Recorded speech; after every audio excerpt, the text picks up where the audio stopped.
Someday I'll picture this when I'm far away from this place. There'll be oceans divide us, but I'll keep inside me this time and space. Soon I may fade away, like the sun falling down in the west at the end of the day, and I'll be a ghost of your memory. And thank you. So this session is actually, well, we called it Letters Across the Ocean, which in a way I think really does tie the four together. And Rankin was talking about the difference in stats and letters and the value of letters. And we would say that here, wouldn't we, I suppose, given what we hold with Public Records Office. So no better person to speak first is my fellow county woman, even though she's from Donegal, Janet Hancock, a good friend and a very supportive colleague at the Public Records Office. We're a great partner with us in so many things, and we hopefully are going to be doing a lot in over the next few years when you have 2026 coming up and all of that. But, you know, since I have come here, I suppose went to the public records a lot in the past, doing my own research, but you know, I'm dealing with them in a different way now, and they're absolutely so supportive to us. Janet is an incredible archivist, an incredible history of engaging with collections, and I can't think of anybody better to start off with Emigrant Letters and Collections to introduce you to the Public Records Office of Northern Ireland. Janet Hancock.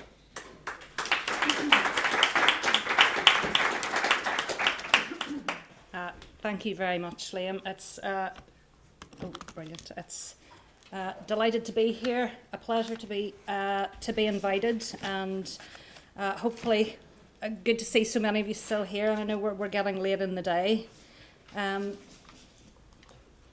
So I'm going to just talk a little bit about the Public Record Office. Has anybody visited the Public Record Office in Belfast to see if you... Oh, loads of hands, that's good. So, well, I'll whiz past this bit pretty quickly. In that case, Prony holds somewhere in the region of 3 million physical records, but we also, in addition, we hold about 200,000 digital records. In our digital repository, we have around 10,000 digital records available and accessible through our e-catalogue, and literally hundreds of thousands of digitised surrogates accessible online across a range of searchable databases. Prony's records relate mainly to the northern counties of Ireland, but they really also highlight local links worldwide. They include the records of government departments, courts, schools, hospitals, churches, businesses, landed estates, the private papers of artists, missionaries, politicians, and everyday individuals. And I suppose they document people from all walks of life, from the most notable in history down to those most marginalised in society. So Prony was founded in 1923 under the Public Records Act, Northern Ireland, and the astute amongst you will know that means we had a very big birthday last year. To commemorate our centenary, Prony published a book of 100 treasures. See Exhibit A, which I brought a copy of which along, if anybody would like to have a look. Feel free, I'll leave it up here for anybody to have a quick look through after the session's finished. But included in that highlighted some of the migration records that we actually have, and it was only fitting that was the case. So I've just picked a few examples here. That includes the travel diary of Thomas Workman, entomologist and arachnologist, documenting his voyage on the SS Nestorian from Derry, Londonderry to Canada. Documents his travels through Canada and through the US states of Michigan, Virginia and the Carolinas and Louisiana. Features hand-painted watercolours and photographs illustrating his trip. Includes portraits of Native American individuals and communities. Vera Foster is mentioned, who I'll talk a little bit more about later. The passenger books of J&J Cook, really famous shipping line, also based out of Derry, are included. as is the first in a series of hundreds of letters relating to Anne and Isabella Weir, who emigrated from Eden Claw in County Fermanagh to Michigan as teenagers in the 1880s to work for their uncle Robert Virtue. So the letter highlighted here was actually written by the Reverend A. Williamson, wishing them well for their journey and vouching for their character. The elder sister Isabella remained in America while the younger sister Anne returned to Ireland in 1892. And the letters describe their work there, the people they meet along the way, and they cover everything from romance to religion. The bulk of the archive comprises around 300 mainly handwritten letters, chiefly addressed to Anne Weir at various locations in the States. A mixture of correspondence from family members in Ireland and from friends and her sister Isabella in America. There appears to be only one letter from her, written by Anne herself, so her story is actually told vicariously through the correspondence of others, but always usually responding to things that have been written in her letters, so you can piece together that sort of life. So we've heard from a lot of esteemed academic colleagues and experts today. I am not a migration studies expert. I'm an archivist and not an historian, but what I'm hoping to do today is give you a bit of a flavour of some of the wealth of emigration related records held in Prony, spanning centuries, but with a particular focus on letters and journals. So having said that, I'm not really quite starting with letters and journals. Some of you are probably familiar with Vera Foster, and this is a really nice collection. Vera Foster was part of a junior branch of the Viscounts Mazarine, originally with a seat near RD. His papers span 1847 to 1896. He was born in Copenhagen. He spent his childhood in Turin. He was educated in Eton and later in Oxford.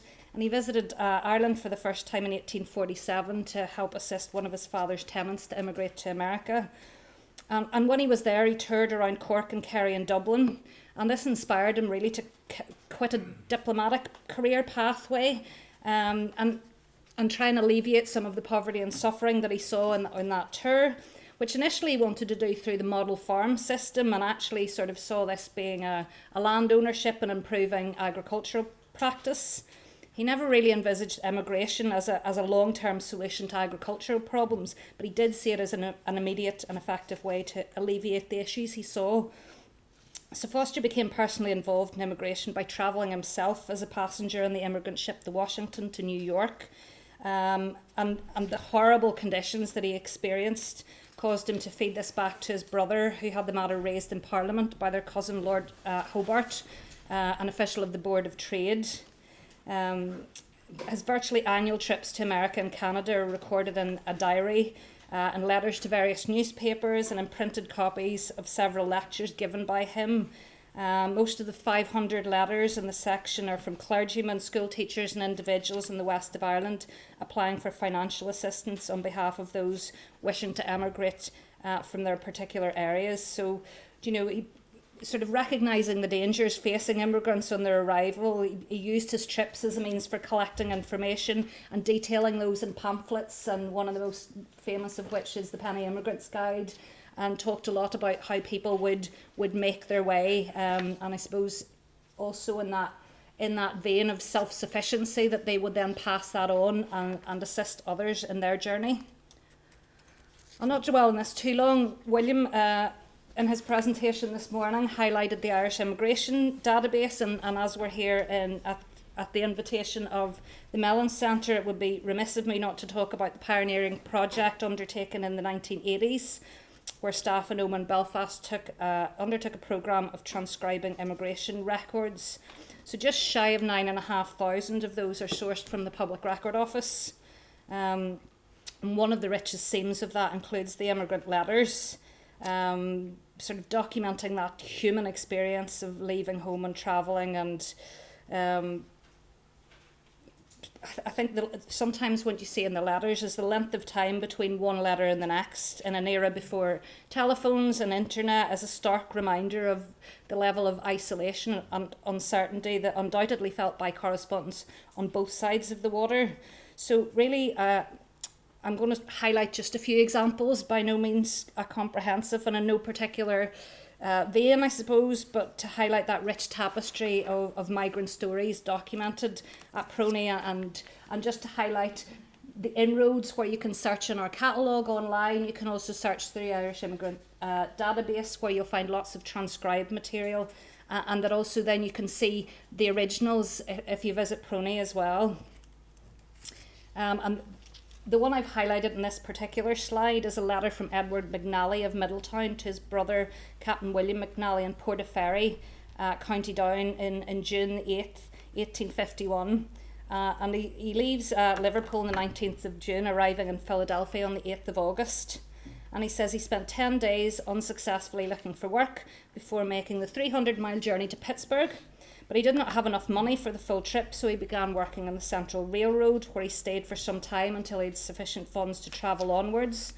On arrival in Pittsburgh, an outbreak of cholera encouraged him to take the steamboat for Cincinnati, around 500 miles down the Ohio River, stating the city is the handsomest that I have saw since landed on these states. He searched in vain for a trade and couldn't get a single day's work, finding himself without a single cent in a short time, but thankfully enjoyed the best of health. So started for the railroad, but had no taste for that work, if he could avoid it. So he fell in with a farmer and began working with him. So he states that his brother will laugh at the surprising progress he's made in this new trade and how pleased his boss was with him. He stayed until the work required was done, returning to the city to seek shop work of some kind, but he couldn't find any. He fell into work with a merchant, discharging flatboats laden with fire-brick clay. He took a liking to him, and when his work there was done, sent him upriver to Virginia, where his estate was.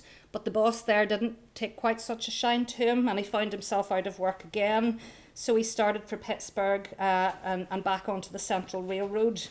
From the last Christmas Day, he travelled 31 miles through snow and wind, and on into the spring. He started to come east, where he came to a little town a month ago, where he chanced on a shop for the first time. But it was rather sickly, and the ague was very prevalent in this town, situated on the banks of, I think it's Susquehanna River. But fortunately, he's remained well. So.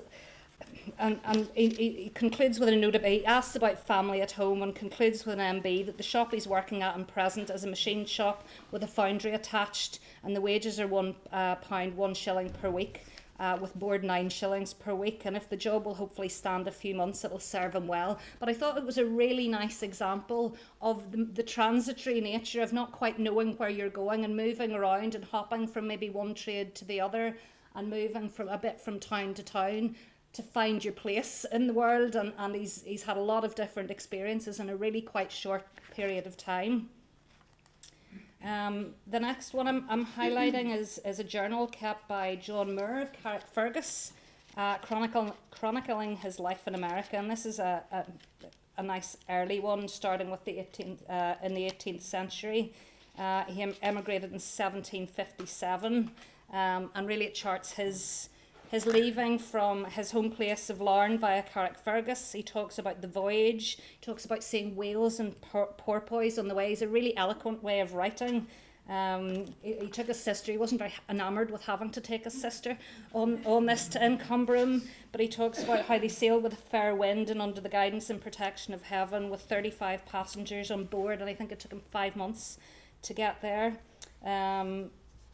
The other letter highlighted is equally an 18th century one from Job Johnson in Oxford Township, Pennsylvania in 1767, who says he believes the province of Pennsylvania, by all I have seen and heard of it, is as good as any in America.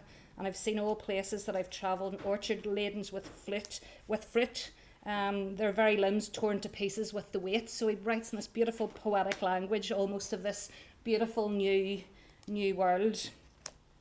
The next one I've picked out kind of gives a little bit of insight. We've heard a lot about chain migration today, This is a letter from William Smith in Philadelphia to James Smith in County Antrim, dated in March 1837. And it's one of 64 beautifully conserved and documents bound into a volume, including 32 immigrant letters from Robert, Jonathan and William Smith in Philadelphia to their family in Moycraig, County Antrim, covering the 1832 to 1848 period. It's interesting, he says, "Dear Robert, I read your letter on 29th, note its contents, but wish you to come to this, that you wish to come to this country, and say that your mother thinks you too young. But if you want to come, you're old enough. The sooner you come, the better. You're not coming to strangers. If you're coming to a strange country, you will come to the best home you ever had. And if you're coming, I wish you to come in the first vessel that will sail from Londonderry belonging to James Crescadden, as I paid your passage and sent you £2 for pocket money, which James Crescadden will pay to you on presenting this letter to him. And if you do not come, will you send it back to me at your first opportunity?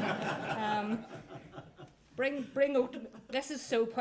oatmeal and some Irish cheese with you when you're coming, and do not neglect to do this. And then give my love to all the friends and family, of course. But I thought it was a really nice example as well. This is a letter from Kate Brown, Petersburgh, Ontario, to Catherine, her aunt Catherine Kirkpatrick in Cullybackey, dated the 17th of November 1874. And she writes, she says how she really wants a photograph of her aunt and uncle, as she hasn't got one. And she said, well, I don't have much to tell you, so I'll tell you a wee bit about my family. And I'm just sitting here at the end of the dining table. It's 7:30 and we've just had our tea. And we're sitting at our long table, which accommodates our family of 9. And Robert, her husband, is sitting at the other end writing some letters. Fanny, my eldest, at 17 years of age, is beside me writing to a young friend. I think you would like Fam very much. She's a sensible, steady girl, very fond of housekeeping and very clever at it too. She's not pretty, but pleasing, and a very great help to me. Jessie the second is lying on the sofa. She'll be 15 next month. She's very tall, at 5 feet 7 inches, but not strong. However, I'm thankful she's getting stronger. She's not pretty either, but has very nice eyes and such a sunny expression. She is clever at her needle and very fond of it. And then she goes on to say, then there's Herbert, the oldest boy, sitting opposite me, learning his lessons, and also Cecil and Percy printing letters. These boys are all handsome. So there's a theme here, but she just goes on to and talking about the youngest, who's Ethel, who's 20 months old, and everybody says she's the darling of the flock, and I hope we don't spoil her. It's just a lovely sort of overview of family. I'm going to rattle on a bit more quickly.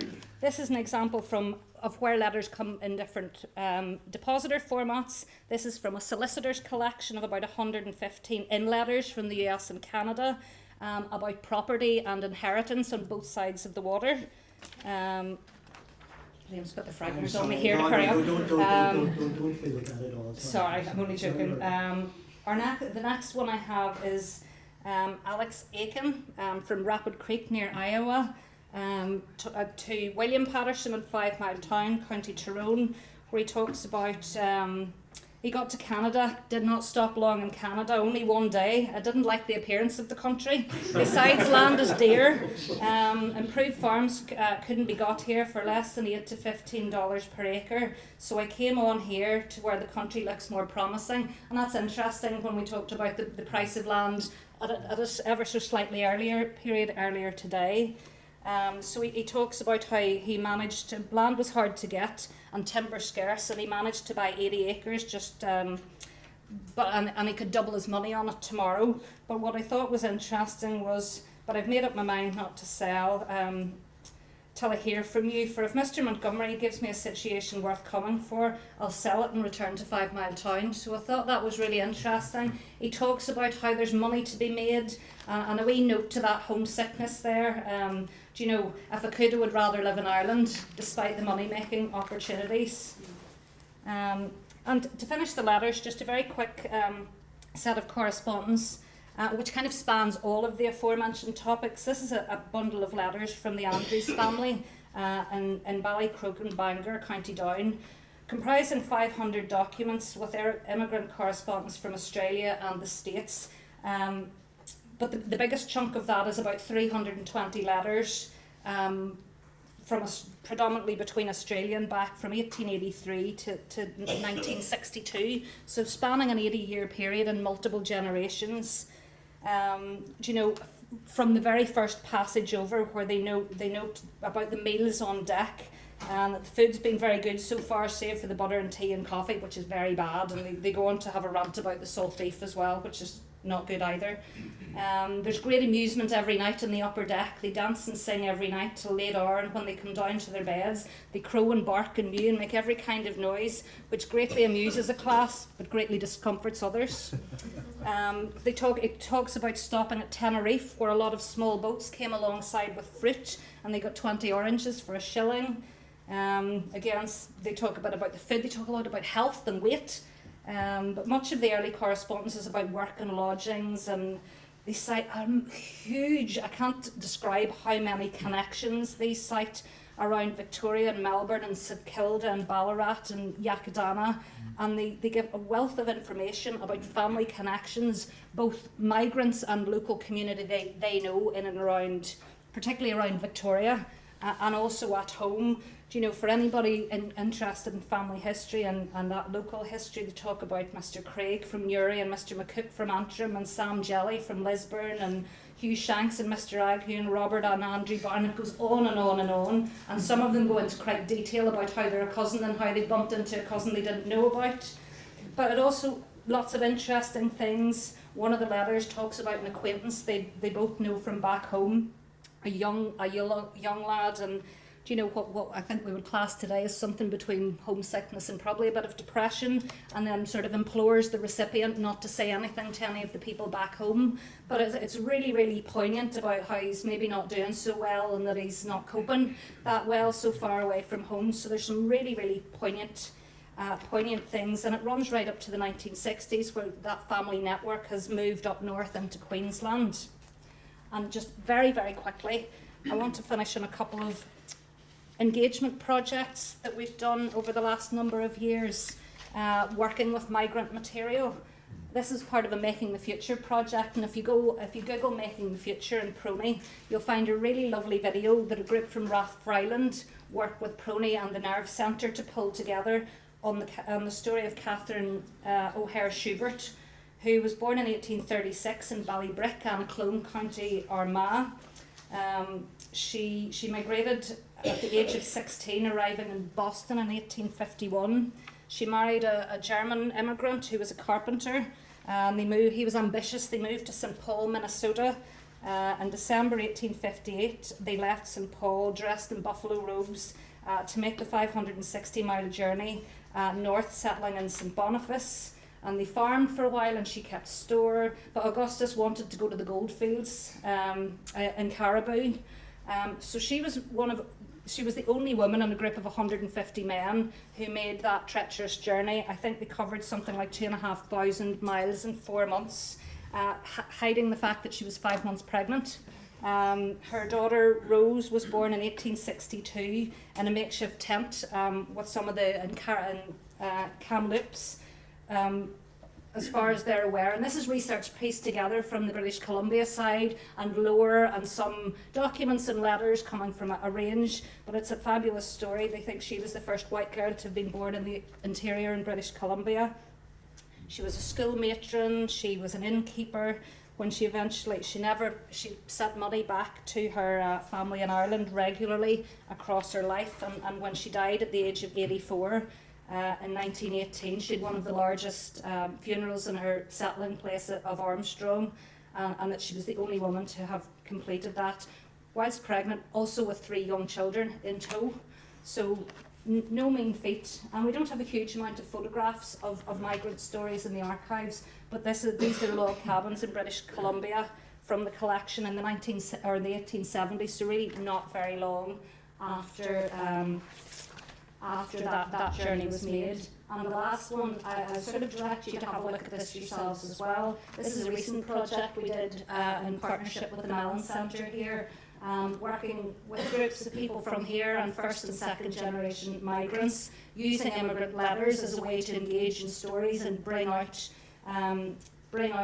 sort of connections, and what always never fails to come out is the human connection. So the one I've picked is a lady called Margaret Mbasa, born and bred in Nairobi, Kenya, who migrated here, and she picks a letter, a migrant letter written in 1845 about somebody who was being given a recommendation from somebody local to take with them, and she talks about how this relates to her own personal experience, how somebody did the same for her when she moved to Northern Ireland 4 years previously, and I think it's a really nice one to finish up on, because she said it's been almost 4 years since the passage was granted, and now I've immigrated from Kenya to Northern Ireland, experiencing a new way of independence. It just goes to show that human experiences and emotions are almost similar regardless of race, time and the location we find ourselves in.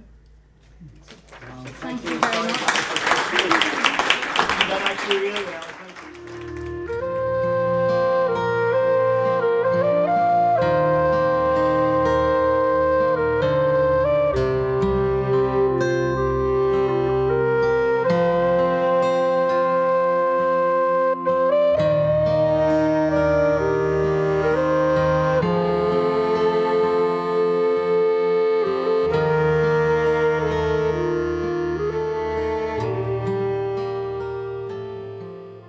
So, yes, for next up we have another we've another duo.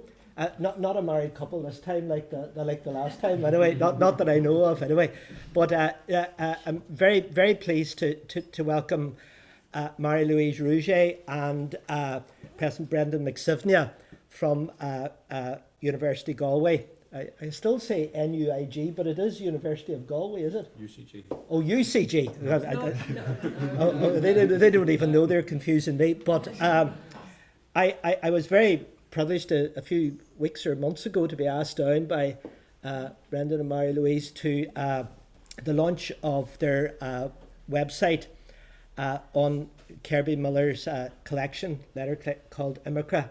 And I'm not going to say much about it because it really is, it's fabulous. I just think the potential of this is great. I know Breandan for quite a while. I've only met Marie-Louise over the last while, and I admire the work so much.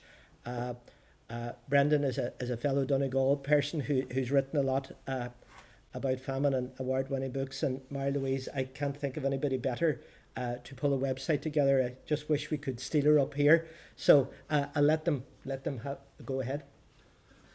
I'll just say a few brief words, but first I'd like to thank Liam and I'd like to thank Paddy for the invitation to come here. It is, as Janet was saying, a great honour to have been invited, and I've genuinely very much enjoyed myself, and I've learned an awful lot. I've learned that Staunton, Virginia, place, but the name I was using is wrong, and that it's Staunton, Virginia, which is always good to be corrected on things like that. I was surprised to learn that. I wasn't surprised to learn what a mess the Cavan people made of Canada, but that's a different matter entirely. So several of you are familiar with Kerby Miller, the Pulitzer-nominated historian, author of Emigrants and Exiles, published in the mid-1980s, and that book draws in part, not solely, but in part, on letters, memoirs, journals of emigrants. He gets the voice of the emigrant right into the heart of that great book. And when Kerby came up to retirement, the question arose of what would happen to the transcripts that he had made over several decades of emigrant letters, memoirs, journals.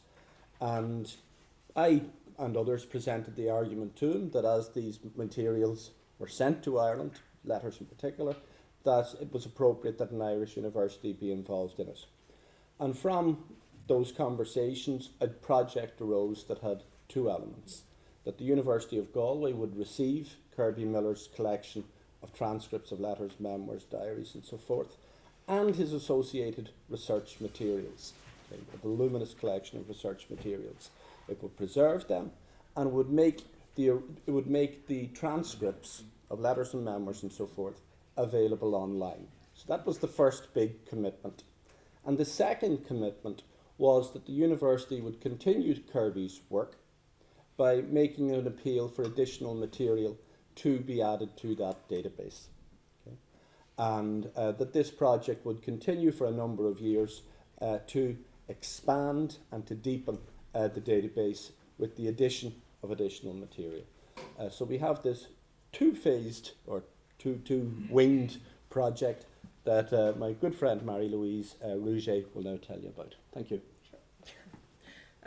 Hi everyone, so I'm Marie-Louise Rouget. I'm the digital archivist for the Imirce project at the University of Galway Library. I'm South African and I actually moved here to Ireland last April specifically to take on this exciting role. In addition to archival experience, I actually have a background working in edtech or educational technology and open publishing startups. So in these roles, the emphasis is on lowering the barriers to accessing crucial resources for education. And to make progress in this space, it's important to build what you think is going to work, put it out into the world, and then make it better based on feedback from users. So that's part of the philosophy that we've also applied to Imirce, which is an open digital repository for the study of Irish immigration to North America. So I'm going to take you through the origins of the Imirce project, some of which Breandan has already highlighted. But you know, a little bit of repetition doesn't go wrong. So I'm going to highlight some of the key milestones, and then I'm going to give a brief demo of the repository just to show some of the cool things that you can do with it. So this may be a little bit more detailed than some of you need, and it might not be enough for others, but we are around, so please do come and ask us questions if you have them.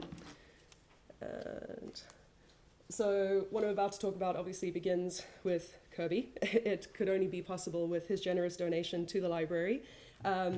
When he was researching what became his landmark book, Emigrants and Exiles, Ireland and the Irish Exodus to North America, Miller transcribed letters and memoirs written by immigrants from Ireland to North America that were held in libraries and archives, but then looking on beyond that, he also placed adverts in Irish national and local newspapers asking members of the public to share their family correspondence, which he and his research assistants then copied, transcribed, and returned to the senders. So he understood, as we all do, that these documents have a high sentimental value and that their home really should be with the family that they came from. But this practice both supported his research, but also established meaningful relationships with this vast network of donors on both sides of the Atlantic. So Miller continued his work for 5 decades, and the result is a vast collection of transcripts of writing by ordinary Irish people. I know that you know, some of you know this, but it is also being recorded, so if anybody doesn't know Kerby Miller, there you go. So on this slide, we've got a happy picture of Kerby with his collection before it was donated, or around the time of the donation. And the inlay is one of the manuscripts that came along to us with the collection. Okay, so what is Imirce? So Imirce is the online repository that specifically provides access to the letters and memoirs from the Kerby A. Miller collection. Following the donation in 2021, the entire collection was reviewed, processed, and briefly described to box and series level and rehoused into 125 archival boxes. In early 2023, that entire collection was then digitized ahead of the curation and cataloging work that I began last year in April. And this is also when the web development began for the standalone digital repository. Fast forwarding to March, as Liam said, he was at the launch. We had a very jolly launch in the Galway City Docks, and here are some pictures from said jolly launch. And that launch included an open call, as Breandan also said, to the public, asking for members of the public to contribute any letters that they might have in their personal family collections. And the emphasis here, or the ones that we're particularly eager to see, are any letters that are written in Irish, but also material written by people who emigrated from Irish-speaking districts. So whether the letter is written in Irish or English, we don't mind, but we would like to see more of that material if it is out there. And so the website has a page that's dedicated to this new contribution, this new call, and it has all of the details about how to get in touch with us. So for a bit of context on the behind-the-scenes work, if we picture the collection as an inverted triangle, we start with more than 150,000 scanned pages across 1,473 folders. And the curation process basically narrows this down to only the parts of the collection that are relevant for publication to Imirce. In each folder, we have mixed material types. So we've got emigrant correspondence, we've got memoirs, poems, newspaper clippings, research notes, genealogical records, and more. So just to say that the Kerby A. Miller collection is more than what we're able to put into Imirce. So please do come to the university if you want to consult his other papers. So thankfully the folders and their contents were already arranged around the original author or the family of authors of the letters or memoir when we received them. So they came to us in good order, with great thanks to Kerby and Patricia Miller. And this arrangement and a brief set of folder descriptions prepared by my archivist colleague Kieran Hoare allowed me to identify only the folders that contain letters and memoirs that will help streamline the work. So that narrowed down 150,000 pages to just 77,000 pages that I have to go through across 826 folders. So it is a significant amount of work. So the curation workflow, again, this is just quite high level. Each folder that has letters in, I have to go through and find the preferred letter versions from the folder, so that is then selected for publication. Then there's the description element, which is attaching all of the metadata, and that basically supports the search functionality in Imirce. So that's what helps users find what they're actually looking for. And the core set of metadata fields that we're prioritizing are first and last names of senders and recipients, sender and recipient locations, their genders, and the date that the letter was written. And I know this is very heavily archival, but it's just to show how much work goes behind the scenes to really make this information accessible. If we didn't spend the time of extracting this information, it would be very difficult for you to find what you're looking for in 77,000 pages. And then there's the ingestion process, which basically just means putting it into the digital repository and then publishing it online. So to define some of the terms, a letter item that you'll find in Imirce may include multiple versions of the same letter, but appearing in different types. So the types include the typed transcript that was made by Kerby, reproductions or scans, photocopies that he would have made and used for his reference when creating the transcripts, and or digitized original manuscripts where we have those. We have a very small number of manuscripts, and those came to Kerby through Dr. Arnold Schreer in the 1970s. And on this slide, you can see an example of each of the three. So this is the same letter, just featured in three different types.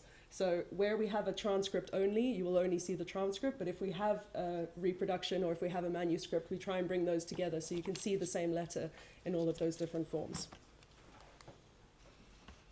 So an interesting aspect about Kerby's process and this collection is that he created multiple duplicate transcripts and reproductions over decades of returning to the same material. So in making his correction for his published works, he would make a new transcript when he needed that.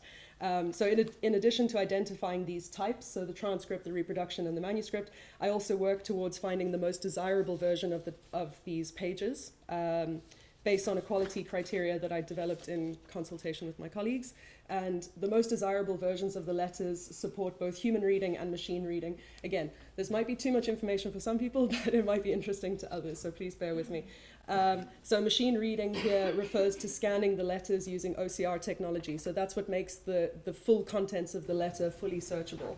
And that means that any word, any phrase, any named person, place, association, historical event, or date that is mentioned within the context of the letter will come up in search results. So that really allows you to dig into the material in quite a deep way for analysis. So we're beginning that process. That's not currently available. There's been a recent appointment of a new digital library developer who's working on that. So some of the less desirable versions that we wouldn't choose for publication if we have nothing else. So an excerpt of a letter, that's where the letter contents are incomplete.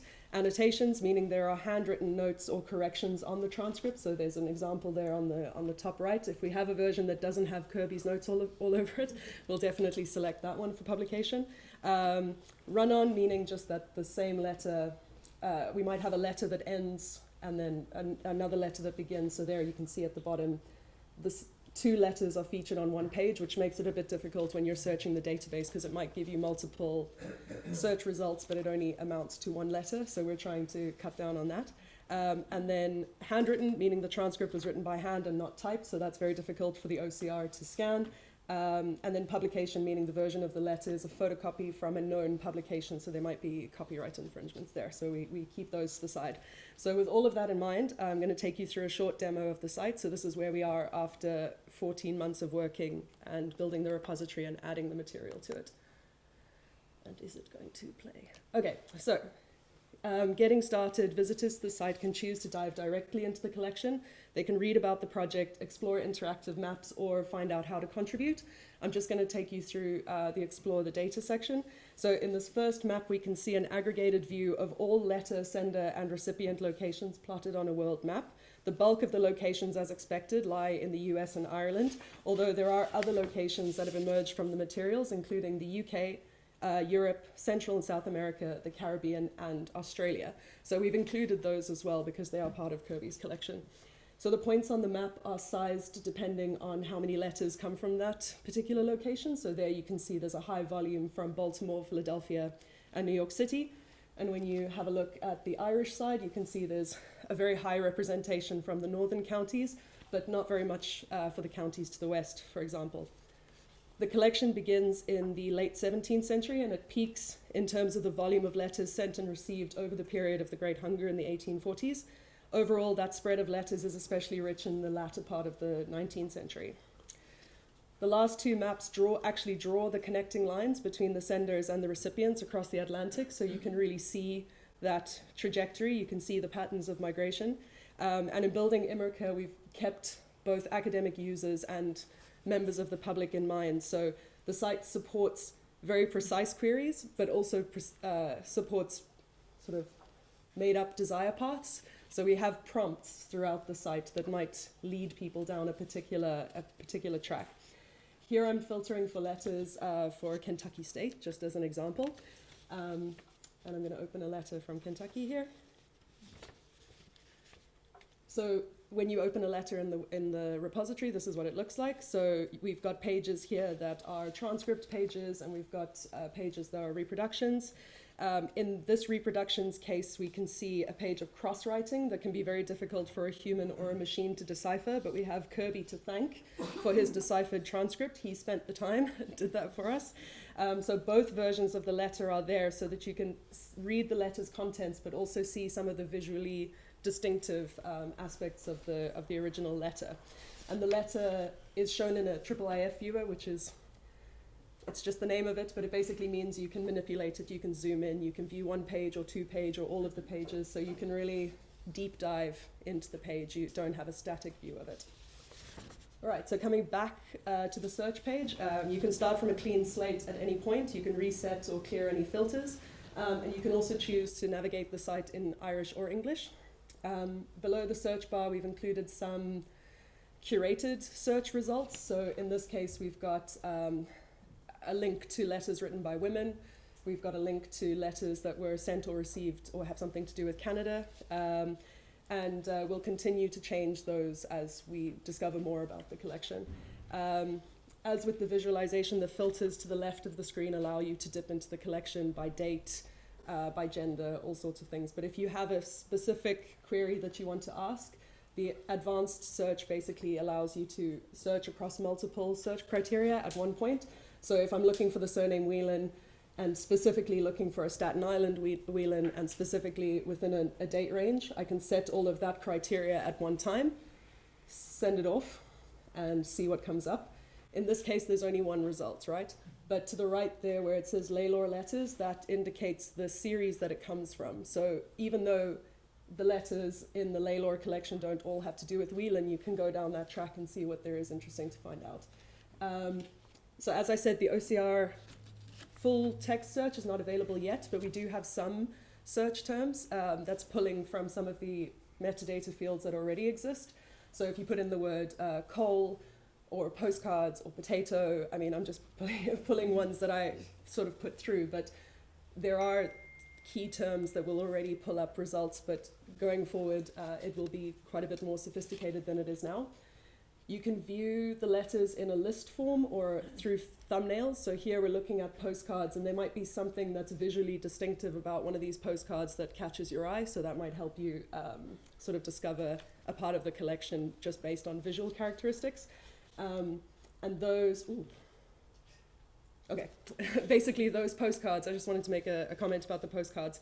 They're from the Quinn O'Brien letters that provide insight into the adventurous but short life of an Irish Catholic from Belfast.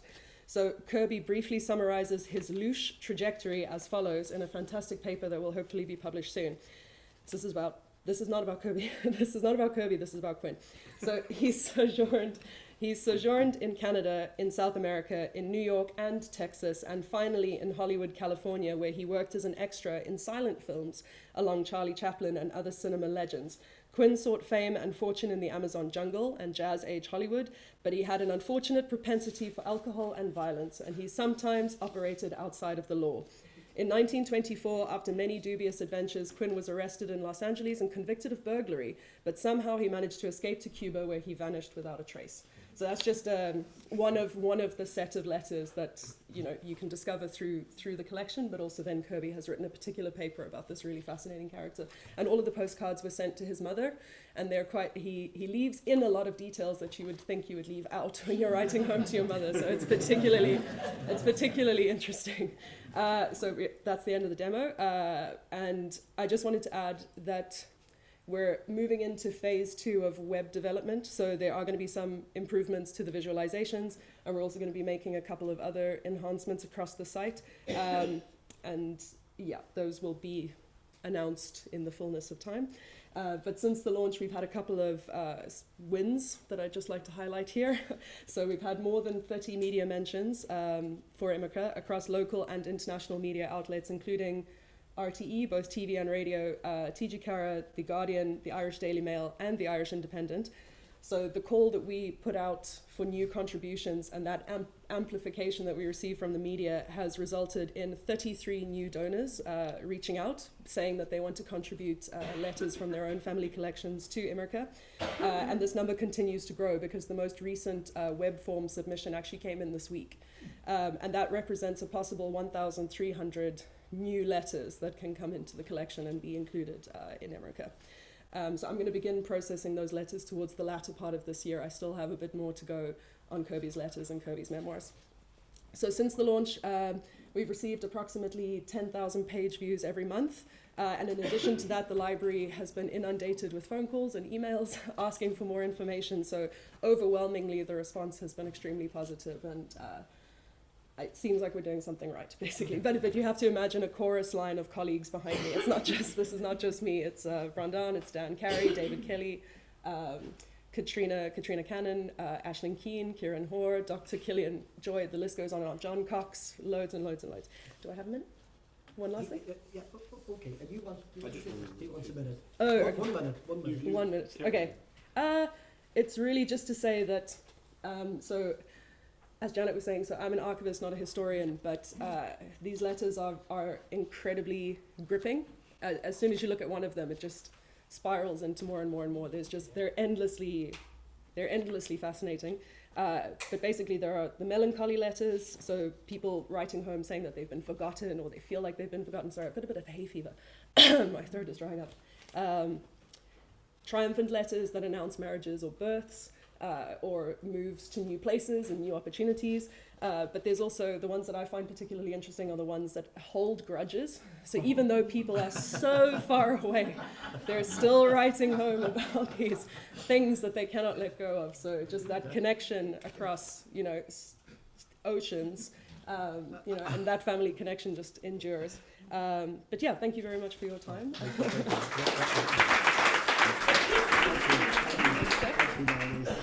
If I could just say one little word about how we're doing this. So we got this material gratis. This came to us as a gift, and therefore it was incumbent on us to raise money for it. The university was happy to invest, I think it was 130 grand or something else, which allowed us to start moving the thing forward, to employ Marie-Louise and so forth.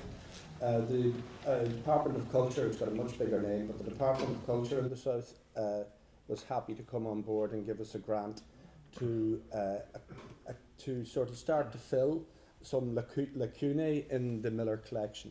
If you think of the basic story of Irish migration that you've heard here today, if you think of it as a weather map, the epicentre of the storm of migration in the 18th century was in the north. In the decades before the famine, it started to move south, and then with the famine it moved into the west of Ireland, and it remained in the west of Ireland for a century or more. And as it moved into the west of Ireland, it was moving into an area with poorer people, and their letters were being written at a time when there was much cheaper post. Letters tended to be shorter. Letters tended not to be kept as much. But we're very eager to get letters from the west of Ireland in particular. We want them from everywhere, but we want them from the west of Ireland. In terms of what volume of material is out there, myself and a colleague in Dublin some 25 years ago identified a collection in Derry, the correspondence of the Moore family of Mullennan, which are letters between Derry and the city of Baltimore from the late 1790s through until the mid 1840s. There's something like 600 letters in that collection, both sides of a half century of transatlantic correspondence. It's since been donated last year to Trinity College Dublin. While working on an edition of that material for the Irish Manuscript Commission, we identified in a depository in the United States a further, I think it's 100, 200 letters that are written by people between people whose correspondence is in this collection. So there's about 800 in the volume that will go to the Irish Manuscript Commission, if I remember correctly. So there's an awful lot of material out there. Now, part of that material Kerby was given access to some 20 years ago. So part of it is sitting in a sense in his collection. But with the 1,300 items that have come into us since March, you could add to that when we received this collection and got an initial wave of publicity. We had no resources in the depths of COVID to cope with this, but I got sent load of scans, like several hundred, and we have to go back to those people now. So I'd say we're moving in the direction of, from 1,300, I would not be surprised if we have another 700 or something sitting in my inbox from March 2021. So there is a lot of material out there. I would hope that in something like 4 years we might be able to double the Kerby Miller gift. Okay, thank you. Thank you, Breandan. So there's a nice segue into our next speaker in terms of what's out there. So I'd like to introduce my neighbour, one of my nearest neighbours, and we went to Queen's together, Leslie Craig. Leslie works for the Ulster Farmers Union. He's a farmer as well. He's a local man, and he said, "I'm not a historian or I'm not an academic." Well, actually, we all are. Everybody is. So I mean, I never bought that argument. But when I got the job here, I was down one night, as I often am, at Leslie's house, and he visits me, and we do that old Irish fashioned Killian, often calling on each other's houses. And he just said to me about these letters from his granduncle, and I have to say I've been absolutely amazed from it. And I know he's not used to this, so I'm going to click forward his slides for him. But again, it's just exactly what Breandan said. What is out there? There's no such thing as an ordinary story, and this is an ordinary story that's extraordinary as well. So, Leslie Craig.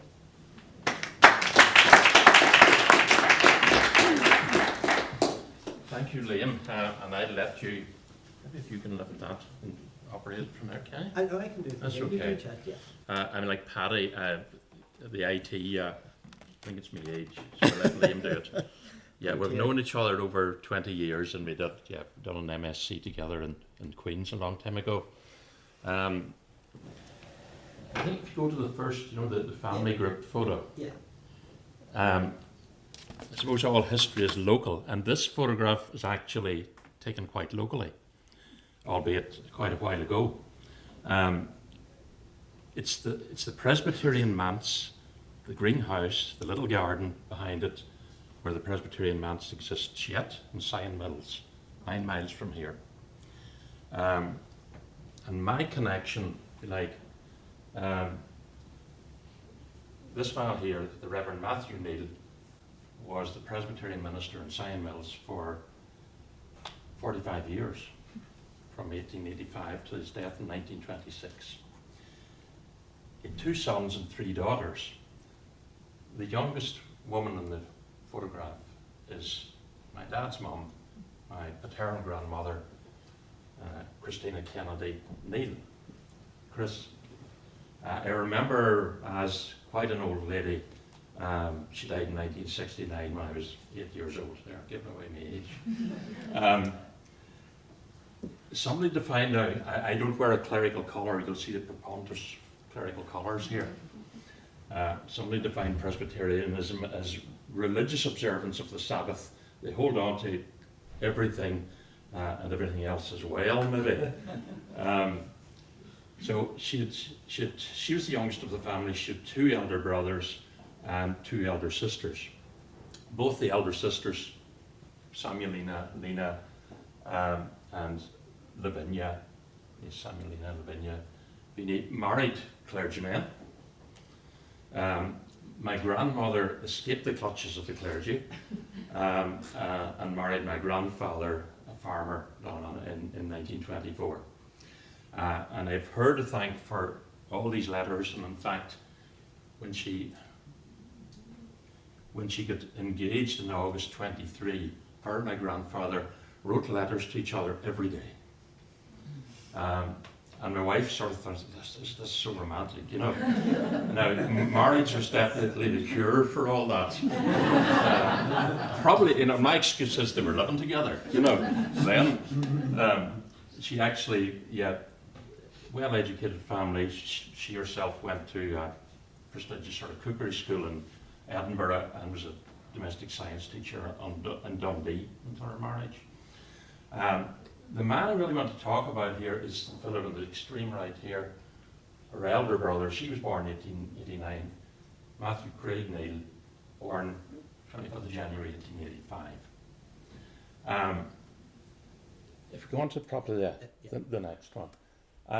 He was a chemist by trade, and he practiced in those days. He didn't take a degree in pharmacy, you know, it was a vocation. He had done an apprenticeship. He practiced in Derry. In the 1911 census, he was actually in Birmingham as a chemist, and in 1913, March 13, he was in London as a chemist. And single man, 28 years old. Family folklore would say he wasn't the academic. His elder brother was, his father, all the clergy. He wasn't an academic. He was more practical. And, you know, a single man, he decided for whatever reason he would emigrate to Canada. And given the clerical background, he wasn't an ordained clergyman, he was a chemist, but he went out under the auspices of the Presbyterian Church as a lay preacher. As a lay preacher into rural Manitoba in March 1913. Canada at that time, obviously just pre-World War I think there was 400,000 emigrants came to Canada in 1913. The war changed all that. He was one of them. So he writes actually, I think the preparations for emigration. He writes from Birmingham, or from London back to, this is a 28-year-old man, to my dearest mother. You know, there was a bit of respect in those days. So he actually wrote from London preparations for that he was going to Canada, and he describes February 13 what he should do, what he should take. He's going to purchase a convenient trunk or make one himself. How emigrants should prepare and what clothing to take. So he says it's quite unnecessary to purchase a lot of clothing before going, because the English suits are not cut according to the colonial style. Instead, one strong suit of clothes and then purchase on arrival, and it's important to adapt to the new country and not talk too much about the old country. That is much better, and you will not be looked upon as greenhorns. He travelled on, it's probably in this part of the world the most famous symbol in shipping lines, White Star Line, the RMS Teutonic. And this, you know, the ship's paper, and this is what caught my eye when I discovered these letters, the ship's paper. So he wrote back to his mother. Now, a number of them are missing because obviously the voyage took a while. There's about 4 days worth on the ship's paper. And when he arrived, this was from Liverpool to Halifax, Nova Scotia, 15th of March 13. He embarks from Liverpool. So he writes in the ship's paper, and he describes, I suppose, I'm now proof against seasickness and the mountainous seas. Table guards are needed to keep the dishes on the table. A fellow passenger peeling an apple almost cut his thumb off, and the ship's doctor had to attend. He spends time in the library. There's an organ at one side of it, a piano at the other, and some of his fellow passengers, making music and all. And he describes as the instrument is quite sympathetic because it rises to my touch, the rolling of the ship. The rolling of the ship. He writes, very legibly, good grammar, good punctuation. Interestingly, this one, and it's a pity he didn't name him, I met a young fellow who was on board in the Titanic wreck the year before. He spoke of being in the sea 3.5 hours and people imploring God to save them. Well, he doesn't name the person. The sea's sort of calm after a while, and it proves he's proof against seasickness. So he writes, I'm able to dress this morning without anybody to hold me by the hair. 1,700 passengers on board. I have been told that this boat is the worst in the White Star Line. The Titanic maybe would have done that. An old boat, 24 years old, is built too lightly and inclined to roll. However, she is safe. The cabins are small, but I have an upper bunk. The baths and lavatories are sweetly clean and spacious. The table waiters are nice fellows and have ideal manners. When he arrives in Halifax, Nova Scotia, he takes the Canadian Pacific Railway, the CPR line, all the way to Winnipeg. And again, this is a journey of several days. So he posts the letters, I suppose, when he arrives in Halifax, back to Sion Mills. He describes the customs office coming off at Halifax, 26th of March 13. So he goes through the customs, and then he met the Presbyterian immigration minister. All churches were represented, he said, who gave me an introduction card for contacts in Winnipeg. Medical card was stamped. And then he's on the Canadian Pacific Railway. Just photographs of the steam trains, of course, at the time. He has a third class ticket which he changed to second class, and he says, I'm glad I did, because the colonist carriages are frightfully stuffy and overcrowded. But his own accommodation is beautifully heated with steam pipes. I sleep with a rug over me, and thank you for the blue cushion. His mother also, sent him. He talks of the price of the food on the train. So you have to buy it from the agent on the train. Very expensive. An orange is 5 cents. 1 pound of tinned corned beef is 30 cents. A bottle of lemonade, 10 cents. But he's bought tea and biscuits and all in Halifax, and he can get hot water from the boiler on the train. I met a girl just left school from Aberdeen who's going out with her parents to Hudson Bay, to the mouth of Rupert River, and he dubs her Miss Fur Trader. Doesn't name her, but Miss Fur Trader. He seems to have stopped a while. The train was, he described, snowbound in Loch Alsh for 6 hours, and then creeping along bit by bit to Fort Arthur, where the change of engines and cars were watered and ourselves replenished. 26 hours late getting into Winnipeg because of a derailment of a train ahead and the snow, but the Canadian Pacific then supplied food and replenishment for them because of the delays. He will send his station address. He wasn't going out to a church as such, to little, I would describe them as one-horse towns. Raleigh, Radway, Ideal in rural Manitoba. He writes back. This is from Sino in May 14.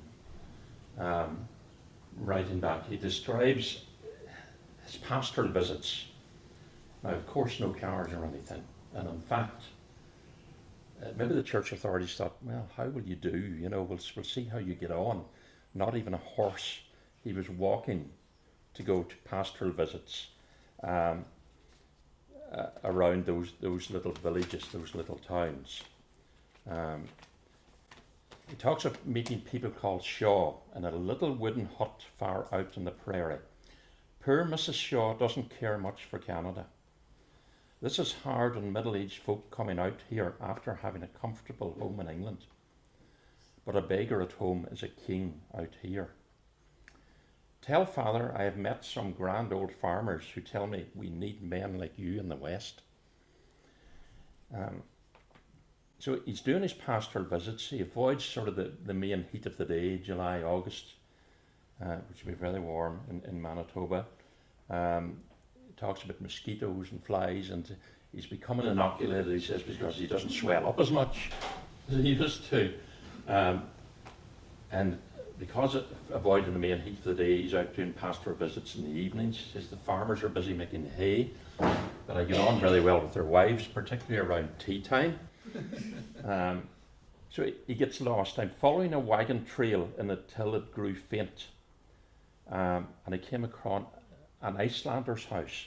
There was a lot of immigration to Manitoba at that time, from Ukraine, from Iceland. And so there's a lot of Icelandic people. Asked directions at the Icelander's house. He was going to visit Mr. and Mrs. Carr. So he eventually gets to the house and he discovers Mrs. Carr alone in the house with her only child. Her husband was working 9 miles away constructing a stone house, and he only came home at the weekends. So he's writing against his mother. You should be assured, mother, there are plenty of brave-hearted women out in the lonely bush making the best of it, whilst their husbands earn what they can to give them a start on their own place in Canada. And that sort of wandering around, getting lost in the pastoral visits, he notices a fire. He said, wherever there's a house, or if there is a fire, there must be a house. So he makes to the fire, and this is in the, the gloaming, as we'd call it here, the evening.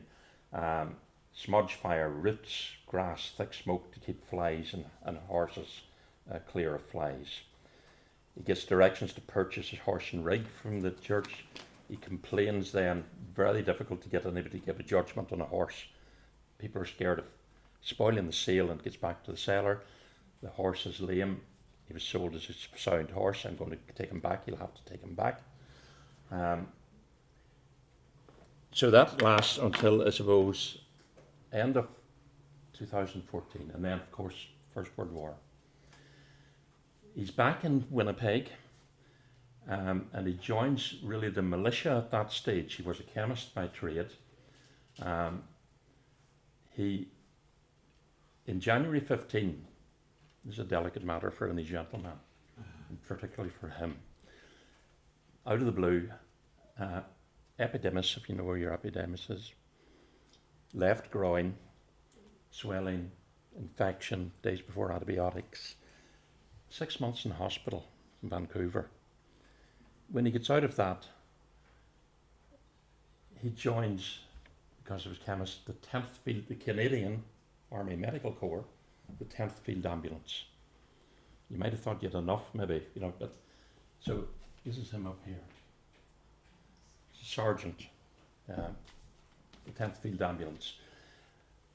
Canadian Army Medical Corps, the Field Ambulances, this is World War I trench warfare.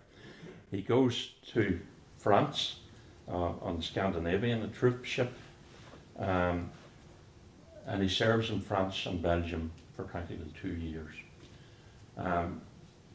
You can only imagine the conditions. This is a field hospital, a makeshift field hospital just behind the front lines, wherever the war is. This is Passchendaele, Vimy Ridge, he served in all this. There's very detailed war diaries for the Canadians and for his regiment, day by day by day, that are freely available on the Canadian websites. And of course, they were in mortal danger themselves. In one of the war diaries, it describes primitives, which Model T Ford, open car, whatever. The officers were taken up the front line. The driver returns, 2 officers sitting in the back with their heads blown off, but they're stood upright. And the right, one with his head completely blown off, and worse, if this could be worse than that, one with his face blown off, and the back of his head flapping as the car moved. So you can only imagine what he, it's far from the bucolic scene in Sion Mills, what he experienced with his own health and in 2 years of war in France and Belgium. On the January 18, again, infection in the groin, this time the right side, same thing. He's evacuated by hospital train, described as a cot case, couldn't walk, back to England. And he writes to his mother. There's very little correspondence during the war. Writes to his mother from Oprington, 16th Ontario, Canadian Hospital in Oprington in Kent. He doesn't mention his illness. It's one of those things you don't tell your mother, probably. But he said, I hope to be up and about and out of bed soon, and I hope I'm returning to Canada. He had certainly met a girl before that, the first will come to her, Lucille Janice Dean, who herself was an immigrant from Surrey. She worked as a governess in Winnipeg, and he was returning to her in Canada. He may have been home sort of sometime in mid-18 to see his family in Sion Mills, but he went back to Canada. I think that oh my goodness, running so quick. Back to Canada, and he marries in 14th of December 18, and I think that's the photograph we had at the beginning with his I'll get it in a minute. So yeah. Now a few years ago, I actually visited. He went then out to British Columbia in Agassiz, which was the hop capital, an hour and a half up from Vancouver. Grew a lot of hops. In 1921 census, he's described as a hop planter. They ran a poultry farm out there. Him and Lou, MC Neil, Lucille Poultry Farm, named after his wife. Lou, the family folklore, he had 2 wives, both named Lou, no family, and he had. Lou has breast cancer in 1931, mastectomy in Vancouver. It spreads. She dies in October 33, and her gravestone, I think Liam showed, I probably was the first of the family ever to visit, ever to see it. Lucille Janice Neal died October 8th, 1933, aged 43. He remarries within the year to a widow. He sells the poultry farm. He's described in the second marriage as a restaurateur, buys a restaurant in Vancouver. And he lives there the remainder of his life till actually he's 85 years old. And upon his death, even at that stage, his service number, 5926, Veterans Hospital, Chelsea Hospital, 1970, his death is notified as a veteran to the authorities. So an interesting life, and probably typifies what you want as a migrant, somewhat of an adventure. His letters are full of optimism. He's a glass half full man. I thank my grandmother for keeping them. Thank you, folks. Thank you.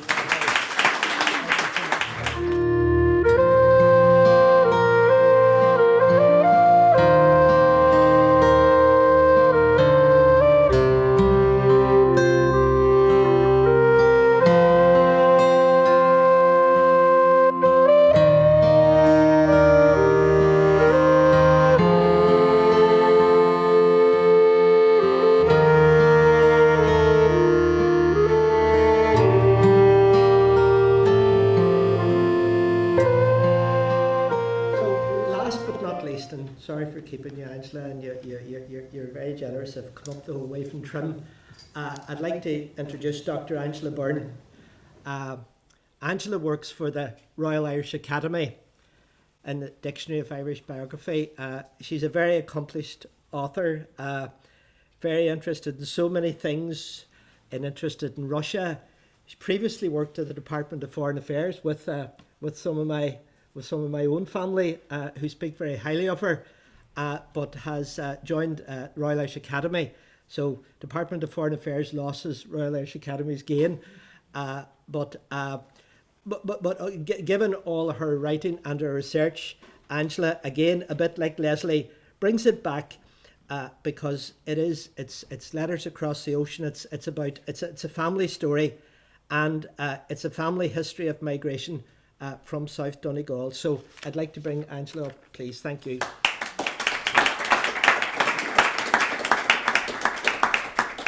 Thanks a million, everyone. Just before I start, I was hoping you might just join me in just a wee moment to pause and just keep in our thoughts for a minute all the millions of displaced people in our very troubled world today. So thank you all for that, and thanks a million to Liam and Paddy for the invitation to come and speak with you today. I hope you're going to bear with me. Maybe some of you will actually be kind of grateful in a way. This is something that's a little bit like a kind of a personal essay in a way. I'm kind of stepping aside from the normal kind of academic paper I would do on an occasion like this to look at something kind of personal and the family history of emigration. It's woven into my family, as so many Donegal and Irish families, for generation after generation. But as a professional historian who's studied migration formally, I've been kind of toying and fighting this urge to try and put some shape on the process of understanding that, like on a professional level, but also on a personal level. So it's a great privilege to have been given the opportunity to explore some of that for the first time in a public forum with you today. And I want to thank Liam especially for some of the conversations me and him have had over the last couple of years on all this. So like Liam and Paddy asked us to think about the question how for today. So I was thinking, like, how did the five successive generations of women migrants in my own family, because I'm the fifth at least, it might be further, but this is as far as I've gone back, of women who left Ireland and came back, 5 successive generations. How did we experience migration? How did we feel about migration? And how can I, as a professional historian, hope to try and discern that when I don't have the brilliant family archive that the likes of Leslie or Willie showed us this morning? So in a way, I'm kind of putting together a tapestry, or maybe more accurately a patchwork, from lots of different sources. I've only a tiny few kind of personal papers and personal sources that have come down the family. So we'll see where we get with this now. So I'm going to start by quoting some poetry. To see a world in a grain of sand and heaven in a wildflower, hold infinity in the palm of your hand and eternity in an hour. Some of you may be familiar with these great kind of romantic lines from William Blake in 1853. And it's a meditation, really. It's a long poem, and it's a meditation on the interconnectedness of all living things. So his metaphysics are kind of enjoining matters, morals, and beings in this web of action and consequence. And all of us in the room, we're all the result of actions and consequence. And you'll see later there's one moment where I may or may not have been standing in front of you today because of actions and choices and consequences. But William Blake celebrates all creation, and this extends to elevating the everyday, the ordinary, and especially the marginalised. And he refers to those marginalised people as having been born to endless night, the poor souls who dwell in night. Now, at the same time that Blake is elevating the everyday and the ordinary and giving the masses who dwell in night, as he says, this kind of elevated existence, this eternity in an hour, at the same time, the German historian Leopold von Ranke, some of you might get a shudder as I say that name if you've sat through a historiography course at university. He was advocating an approach to history that's very, very different to the worldview that William Blake is advocating. And that worldview is encapsulated in his famous phrase, wie es eigentlich gewesen ist, or as it really was. And his approach endeavours to make a science out of history. So it gives primacy to official or authoritative documents that he ascribes an objectivity to that I think is really kind of charmingly naive today in our postmodern perspective. But he gained a willing following among generations of subsequent historians as the field became professionalised. But his approach and that kind of adoption of that approach left the lens of history focused on great men and their great deeds, and relegating all but the most powerful to a kind of a faceless mass that remained dominant until the cultural turn of the 1960s. And that's a version of history that erodes the individual agency that's been spoken about several times today by different speakers, individual desires and experiences, the story of life as it really was indeed, in his words, but for an unrepresentative few. And thankfully in recent years there's been a flurry of wonderful scholarship that embraces the absolute opposite approach, and some recent works that have really kind of given me the courage, I guess, to start looking at family history in these more professional settings is the likes of Claire Wills's recent book, Missing Persons, intensely personal family history but based on solid research, and creative non-fiction as well. Vona Groark, the poet, her recent book, Hereafter, it's really imaginative blend of non-fiction writing, fiction writing and poetry, and she imagines conversations with a deceased ancestor who left a bundle of letters that inspired her to start exploring her family history. And of course Elaine Farrell and Leanne McCormick's Bad Bridget, and other historians as well like Julia Late, who have kind of uncovered women, women from the undertow through a kind of patchwork approach to sources. So start out a little bit of the family history. When I was 16, my granny gave me a little old pair of spectacles, and I really wanted to bring them and show them to you today, but I am so terrified of them getting lost or damaged or anything. I chickened out at the last minute. I couldn't bring them out of the house. But they were given to me as great granny's glasses. That's what I was told they were. I kept them really carefully, but I knew really nothing else about them. I hardly gave any thought to the American manufacturer's name that was stamped on the bottom of the little black leather case. I was in kind of awe of them. They're really delicate, they're very beautiful. There's a lovely little silver filigree on the front of the black leather case. And I was just delighted really to have something to remember Great Granny by. She's the lady in the photo. That's the only picture I have of her. And there is only one picture of me and her together, but I don't have that. And what I remember best about her really is that halo of fine white hair that you can't see very well in that poor quality picture, but reflecting the light where she always sat beside the laced curtained window. So a year or two later, I became the first in my family to go to university, and I came home for Christmas at the end of the first term, and an elderly neighbour asked me about my course, and I said I was doing history. So he kind of, crossly said, well, you should be studying ordinary people, not ancient Egypt and medieval English literature and things like that. You should be doing real history. But 25 plus years ago, I didn't really know what a history of ordinary people would look like. I had wonderfully supportive lecturers. I was immersed in a course of study, though, that was fairly conservative, but very much of its time. Again, the great white men and their great deeds, the Von Ranke kind of approach. It seemed like the ordinary people had left so few traces. When we did discuss them, it wasn't as individuals. They were a mass. They were huge in number. There were tables and figures given in the 100,000. So when I was offered two opportunities to conduct independent research as an undergraduate in the field of Irish emigration, I attempted family history. So I was cobbling together oral testimonies and the more kind of standard printed sources, but left with that really unsatisfactory feeling of just scraping the surface. So one person I researched was Manus Byrne. He was my father's granduncle who left Glenties in southwest Donegal for Greenock, a really, the classic kind of southwest Donegal and Glenties story. He went to Greenock, Scotland before proceeding to Pennsylvania via New York in 1912 when he was 21. And he was one of at least 7 children. And according to the passenger manifest on the SS Caledonia, on which he sailed to New York, he paid his own fare and arrived carrying $25 in cash, which I think he must have worked really, really hard in Scotland to amass that amount of money. His intention was to join a cousin in Philadelphia where there were lots of Donegal people. And he ended up labouring there, and he married up socially. He married a woman called Mamie Houlihan, who was the daughter of a bailiff.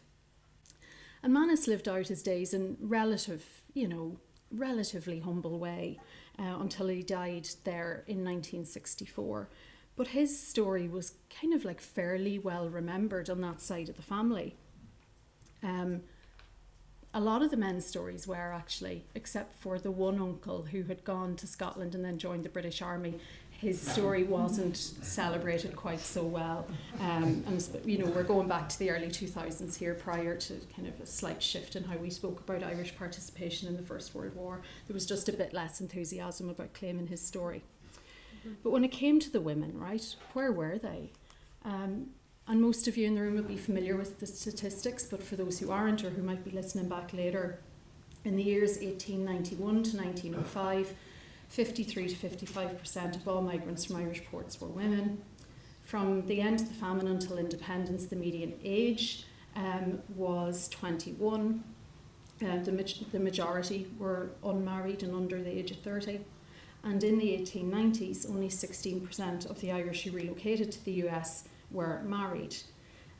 Where are the individual women that I'm looking for in this big picture? They faded into the crowd, or what Julia Late in her brilliant study, The Disappearance of Lydia Harvey, called the historical collage. I just really love that phrase. So migration, after I finished my studies, kind of touched my life in a much more direct way. I was one of those generation. I finished my studies and submitted my PhD thesis in September 2008, and if you can cast your minds back to the global financial crisis, the domestic economic crash, creates another generation of Irish migrants. It vaporises the career aspirations of my generation of graduates. I was preparing to leave for Canada. I hoped forever. In the end, I only went for 2 years. And I just felt this overwhelming need to connect with my family history. So in the last few months before I left for Canada, I was in every spare minute in the old General Register office in Dublin, which was only marginally less grim than the room they're in now, handing over fivers at a time to look at generation after generation of Michaels and Williams and Ellens and Marys that no one else remembered about. And nobody knew. But I came back to Great Granny's glasses at that point because I said, I've actually got something that links me to those generations. And I reclaimed the little pair of glasses. They were still sitting in a shelf in my parents' house. And then my granny magicked up this little box of papers from a cupboard in her house. And then things started to come together for me. And I finally learned that the glasses didn't belong to my lovely old great granny, who lived until I was 8, but had belonged to her mother, Rose, my great-great-granny. So these are 3 of the 5 generations of successive women, migrants and returned migrants that I am in a direct line of. So Rose is my great-great-granny, Mary Ann is my great-granny, and Mary Bridget is my darling granny. So I'm going to talk first about Rose.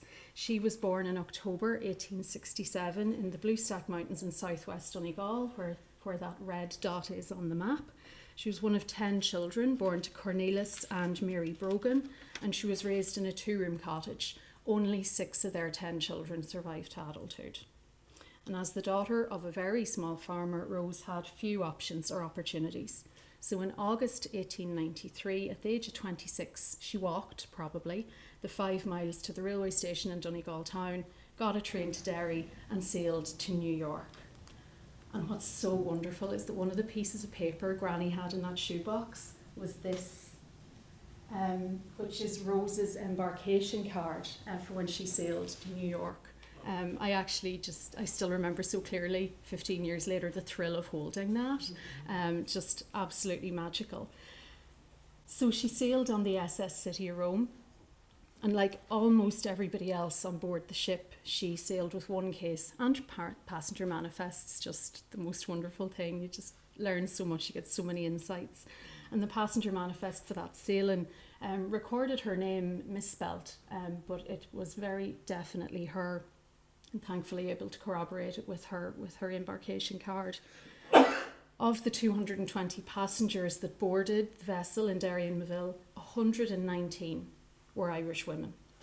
Of those, 59, including Rose, gave their occupation as servant.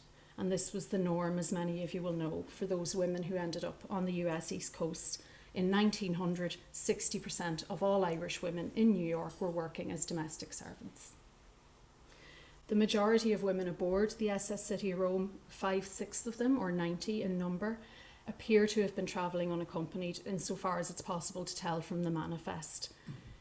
And I can't help but wonder, in the week that all those women, they were in their 20s, most of them were travelling unaccompanied, in that week that they spent together aboard the ship, did they make friends with each other? Was there song and gossip? Was there storytelling, knitting, sharing? We all were familiar with the plaintive ballads, aren't we, inspired by emigration? But whenever I picture all those women heading off for their exciting new life, that's all I can picture, a buzz, excitement and liveliness. I can't imagine them all spending a week weeping. Then on arrival at Ellis Island, just like every other migrant, Rose had to give her destination. And it's a bit funny, like Byrne on the other side of the family, she gave her destination as Philadelphia, the city with strong Donegal connections. Chain migration's been mentioned so many times today, it's just inescapable. But they did follow in the footsteps of family, friends and neighbours and the communities, those strong regional identities. And the ties between Philadelphia and Donegal were deep. Going back to 1888, for example, the Philadelphia-Donegal Association was established in response to a crop failure that year in Donegal, and that's one of many such organisations across the US that sent much needed funds back to alleviate Irish hardship. Now, I don't know how Rose made her way from New York to Philadelphia or anything about the time that she spent there, but I do know, just thinking again about how did she feel, I do know what it's like to be a small town girl in a big city for the first time with no social capital, and just that excitement, but as well the sensory overwhelm, the urge to look like you belong, to feign confidence, to walk with purpose, even maybe be a little bit lofty in your manner, the self-consciousness about how you look, how you speak, your demeanour. I'm pretty sure those things are timeless. Any diary that Rose may have kept or any letters that she might have sent, maybe for one of her sisters to read aloud to their illiterate parents, they've long since disappeared. Don't have a brilliant family archive like some people are so lucky to have. But there are indications and hints that she did reasonably well in the 15 or so years that she spent in Philadelphia. When she returned to Ireland in 1908, she brought with her the little pair of spectacles in their black leather case with the silver filigree, a pair of silver candlesticks and a set of 6 silver teaspoons. I have the spoons and my mum has the candlesticks. They're all safe. So from what I've told you so far, you'll get the impression that Rose is fitting the profile of the typical Irish migrant to the US of her generation. And migration was an expected part of life, as it had been for generations.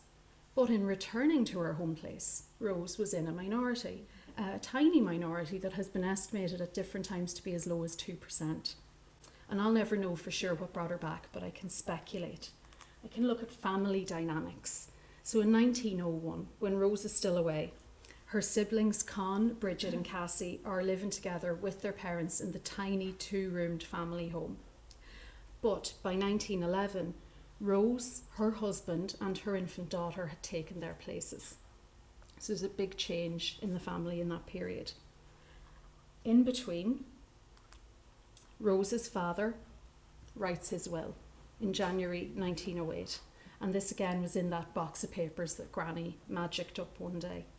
He left his house, his farm and his livestock to Rose, with an order for her to care for her mother and provide £20 to her sister Cassie, in his words, for whenever she desires to live apart from her sister Rose. Con was to receive just 2 shillings. And what became of Bridget and Sarah and the other surviving siblings, I don't know. So, apologies, I've gone and skipped. Yeah, I skipped a slide there, apologies. I had a map. The cottage that Rose inherited, the 2-room cottage, it sits by a narrow climbing road overlooking the surrounding townlands and the clustered mounds of the Bluestack Mountains in southwest Donegal. It's a 2-mile walk through rowan, rushes and meadowsweet to the nearest post office and the nearest chapel. The one where in September 1908, a month before her 41st birthday, Rose married a farmer named James McDyer, and 15 months later their only child, Marie-Louise, my great-granny, was born.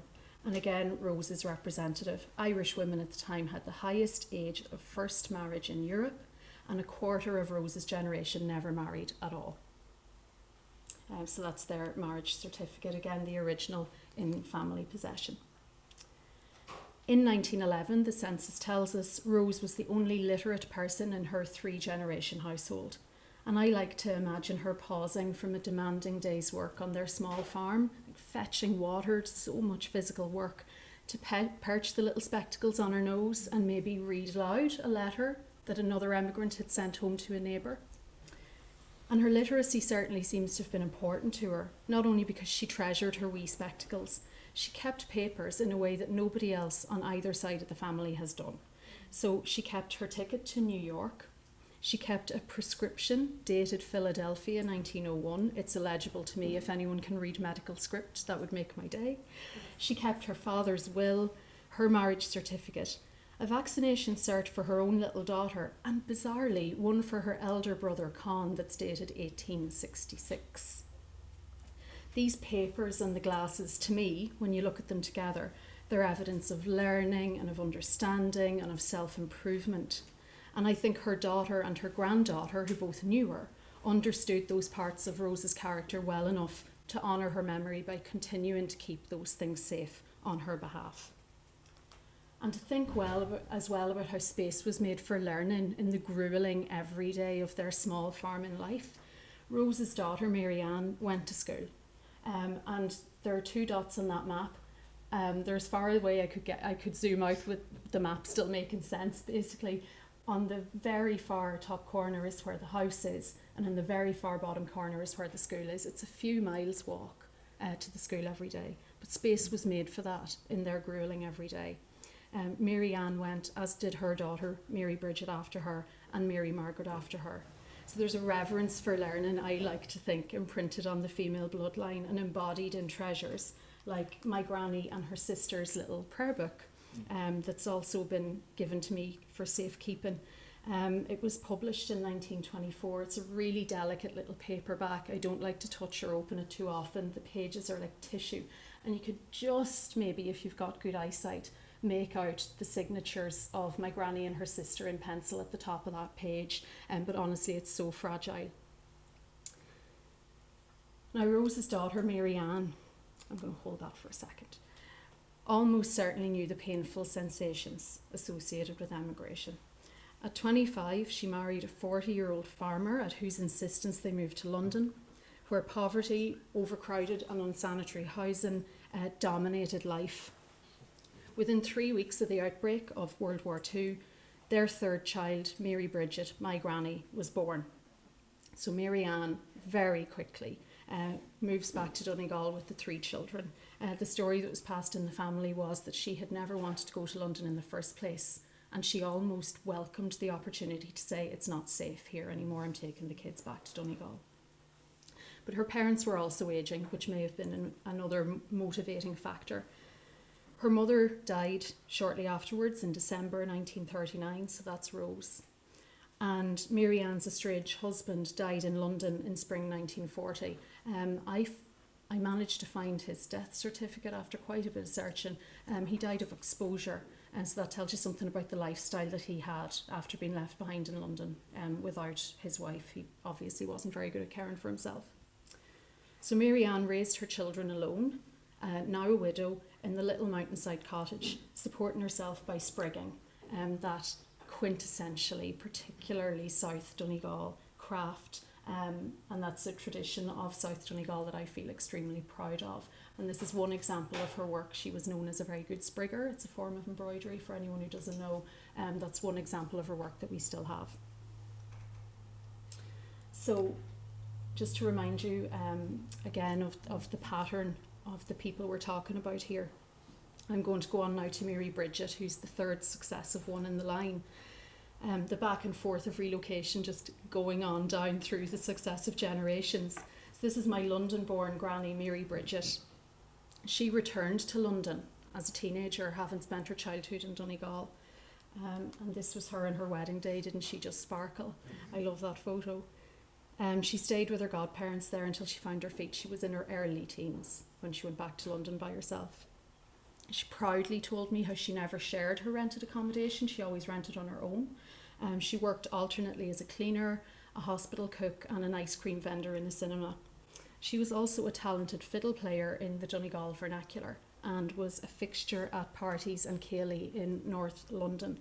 And this was the heyday of the Irish dancehall scene, so I often wonder, I never had the courage to ask her, which I regret now, I don't have the chance anymore, to ask her, is that where she met the Sligo man who would whisk her off her feet and convince her to move back to Donegal and leave, and with their 2 young kids, and leave that glittering London life behind? And I know she thought it glittered, because she told me several times that she still missed the city, even 60 years after she had left it. So I'm going to start coming to a close.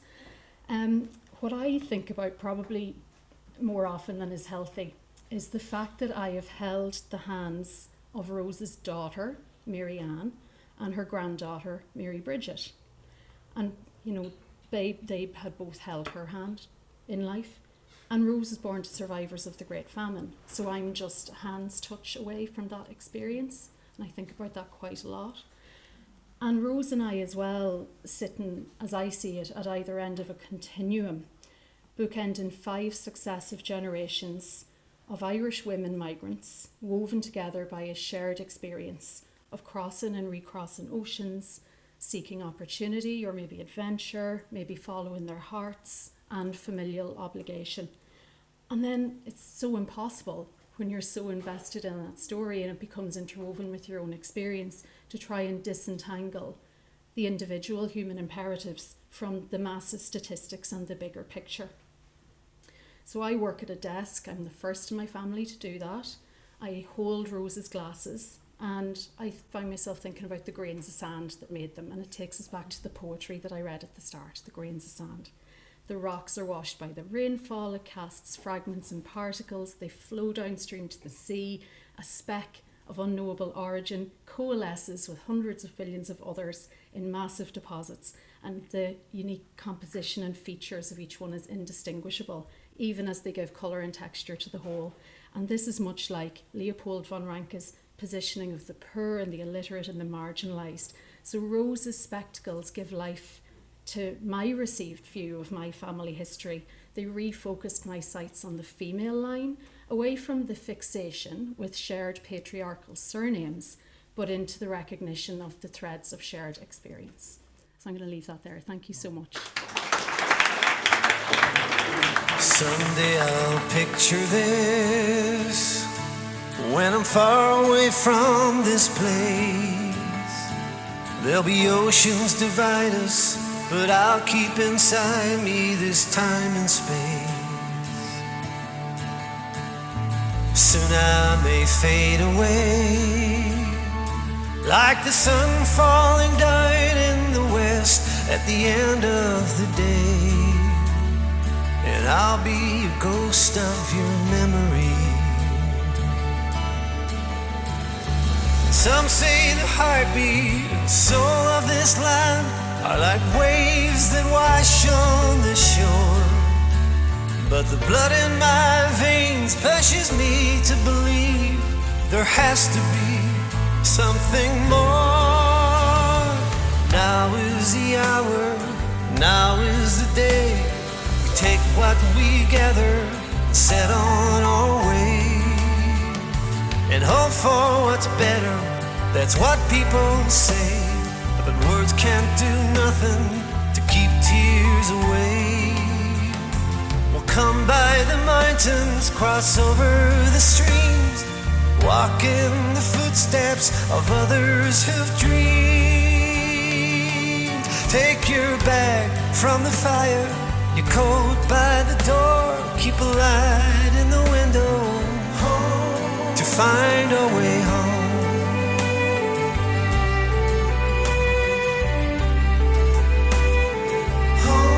To find a way home.